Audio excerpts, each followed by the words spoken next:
Hello everyone, welcome back to Cooking with Mrs. X. My name is Maria Xithalis, and today I'm making Cypriot olive bread. I have already started the process of pitting some Moroccan oil-cured olives. For Cypriot olive bread, we do not use Kalamata olives. We use a Middle Eastern olive that can be found in Middle Eastern grocery stores. Some Greek ethnic stores also carry them. You will find them vacuum sealed in little packages. They are very briny and the oil must be removed. So these are to be washed when you get them home. Pitting them is very easy. A little squish between the fingers as they are very soft and they come right away from the pit. So the flesh in one bowl, the pit in the garbage, and I'm going to continue this process until I get 6 cups of pitted Moroccan oil-cured olives.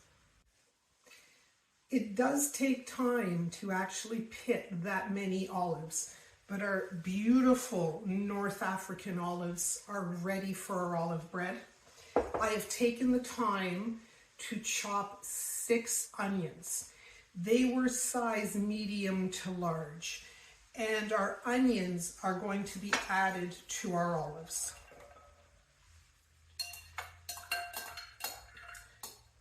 If the olive bread is being made in the summertime, our next ingredient is better fresh than dried, and that's mint. If it is summer in your area and you have access to beautiful fresh mint, put in a couple of cups of fresh chopped mint. It is a January day in Canada. I am quite honestly telling you there's nothing growing in my backyard at all. So I do have dried mint from my garden and my father's garden. I have approximately half a cup here. It still adds a beautiful flavor. The smell is incredible, especially when the bread comes out of the oven. But fresh is better.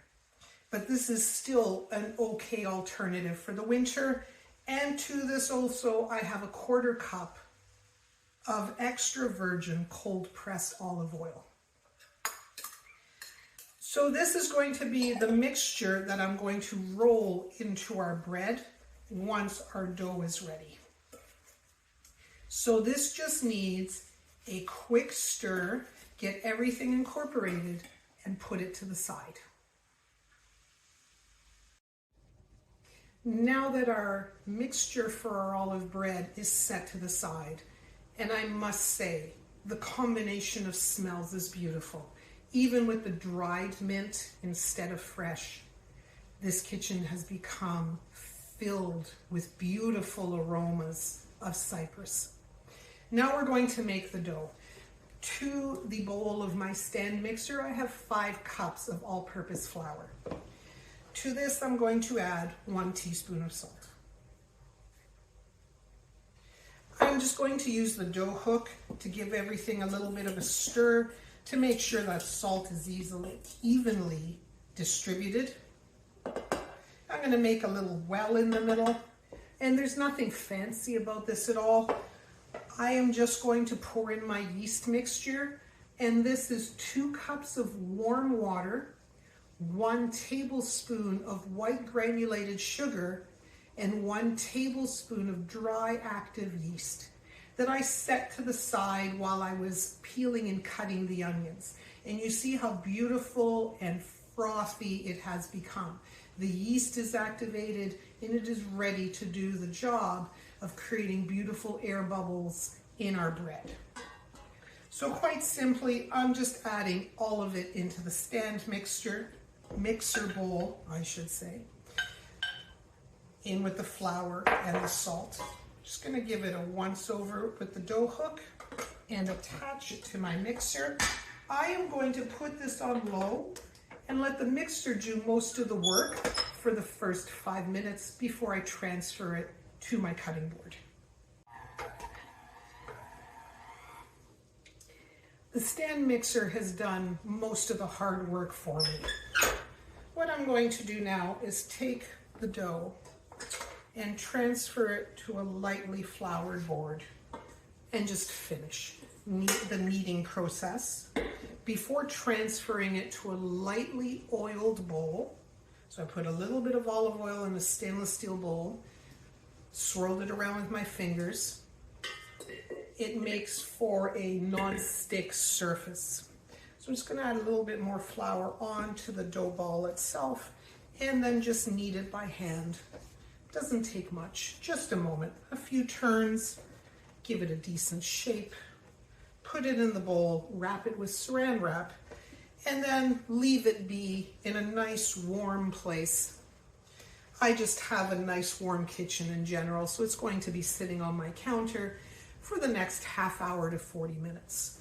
In that time, I'm going to do dishes and prepare my counter for rolling out the dough and finishing the olive bread. And in this house, there's never a lack of chores. So in that 30-40 minutes, I'll keep myself busy.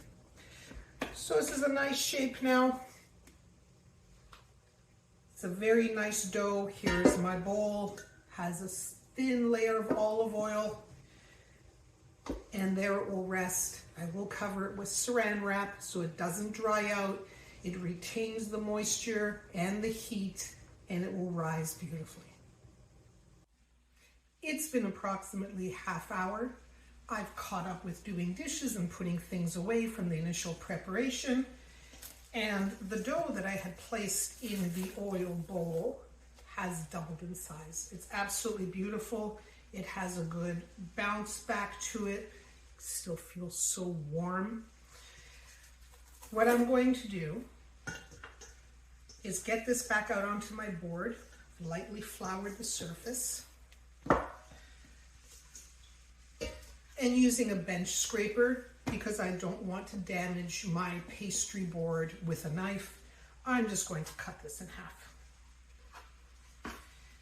This will go back into the bowl, and so that it doesn't dry out, I'm putting the saran wrap, or the plastic wrap as you would call it, back on top. Just going to put it right touching the dough. There we go. So now that we have half our dough,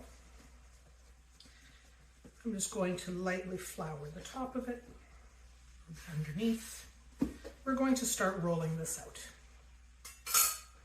Nice and gently to a rectangle. I'm intending on putting 2 loaves on this large baking sheet that I have lined with parchment. You can also use a glass 9x13. I actually have one prepared because I will be overall doubling this recipe today. I do have another batch to the side, not on camera, because this is very popular and I will be taking some to work and it really doesn't last long. So I have a 9x13 Pyrex. So I have a glass dish here and I lightly oiled the bottom with olive oil. So this works well as well. If you have stainless steel pans, please use those. You can always adjust the size of your olive bread to fit your bakeware. Now, I don't want to beat this up too much, but I do want to have it stretched out in a decent enough rectangle so that I can roll in the filling, because ultimately this is a roll. I have had olive bread that had the olives mixed in with the actual dough and then baked into a loaf shape, and it just wasn't right to me. I remember my mother tried it that way a few times because it was easier, and it was rejected pretty quickly by the family. This recipe belongs to my grandmother, my late grandmother, and it was always perfect. It was always well received by family, friends, neighbors, co-workers. Doesn't really matter where you take this or where you present it. It's always very popular. So I just have to adjust this a little bit on my board. That was my marble rolling pin hitting the marble counter. My apologies for that.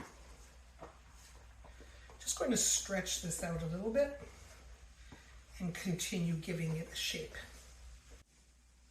Now that I have the approximate shape that I have been looking for, I'm going to be adding in our mixture. 1 olive bread has been done. I thought I was still recording and spoke my way through of making the first half of the dough, realizing then that none of it was caught on camera. Before I continue on to the second, this is the first olive bread, which I have made slits with a sharp knife, once rolled, right down through the first layer, exposing the olives and the onions, and then rubbing in just a little bit of olive oil on the surface. So this is the second half of the dough, and I'm putting in the second half of our filling. We want a good distribution of olives, onions, mint, almost to the edge. But we do have to seal this so that things don't come apart in the oven. So not completely to the edge. But we want every bite to enjoy this beautiful filling. Now, if you're going to be taking this as a gift to someone's home, or if you're treating colleagues and you would like to eliminate the more bready ends where we're going to seal this, just remove those, keep them at home, enjoy them, and take the olive bread pre-sliced. So I need my bench scraper.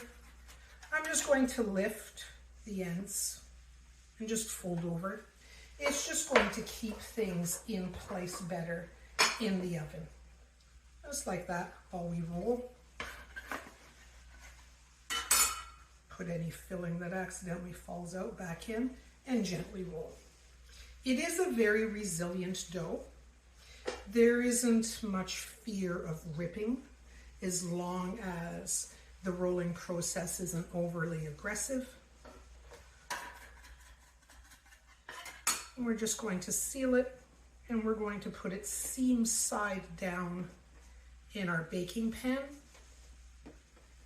And before I transfer it over, just making sure everything's nice and even, and then some thin slits just through the first layer.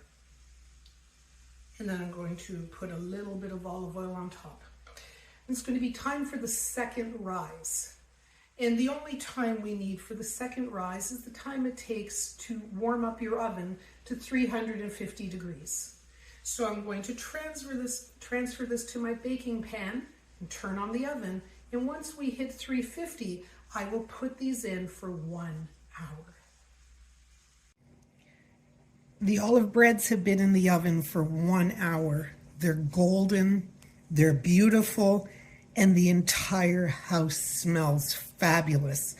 I'm going to let these cool for about half hour, and then I'm going to slice them up.